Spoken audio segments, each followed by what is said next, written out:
L'information, dès qu'elle a été publiée, a été immédiatement démentie par le porte-parole du PDS.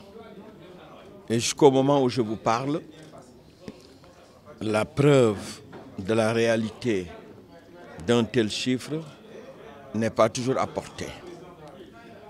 Et ce que je déplore, c'est que le gouvernement n'ait pas eu à intervenir, parce que c'est le gouvernement qui est interpellé.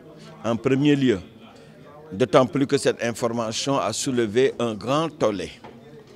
Le gouvernement aurait dû intervenir par son porte-parole ou par d'autres canaux pour informer les Sénégalais, informer juste et vrai les Sénégalais. Face à une telle situation, nous avons pris l'initiative au niveau de notre groupe, le groupe Liberté et Démocratie, en concertation avec les non-inscrits, dont Abdoulaye Baldé, il s'est déjà prononcé, dont l'honorable député Ousmane Sonko et tant d'autres. Nous allons déposer sur la table du président de l'Assemblée nationale une demande de commission parlementaire.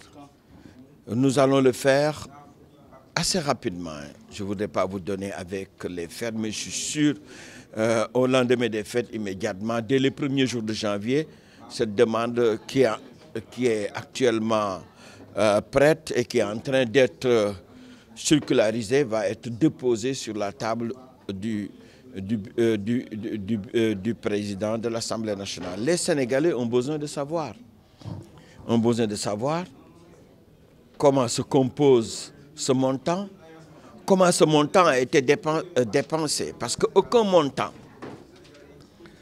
aucun encaissement, aucune recette, pour être beaucoup plus exact, aucune recette ne peut être utilisée sans que l'Assemblée nationale n'ait eu à donner d'abord son autorisation, d'abord à en connaître, mais à donner son autorisation par le vote d'une loi. C'est une loi de finances rectificative ou par d'autres moyens. Et vous avez entendu le président de l'Assemblée nationale dire qu'il ne se rappelle pas qu'on ait eu à voter une loi de finances rectificative prenant en compte un tel montant. Pour vous dire que le brouillard existe. Mais le brouillard est tellement épais qu'il faut éclairer les Sénégalais. Pour cela, nous avons décidé de mettre en place une commission parlementaire, une commission d'enquête parlementaire. Quelqu'un me disait, est-ce que cette commission a vraiment la chance de pouvoir prospérer? J'ai dit une fois de plus, si la majorité se comporte en député du peuple, mue par les intérêts du Sénégal, cette majorité, qui doit vouloir aussi bien que nous, que la vérité soit connue des Sénégalais, va devoir nous accompagner dans ce que nous recherchons, c'est-à-dire la recherche de la vérité.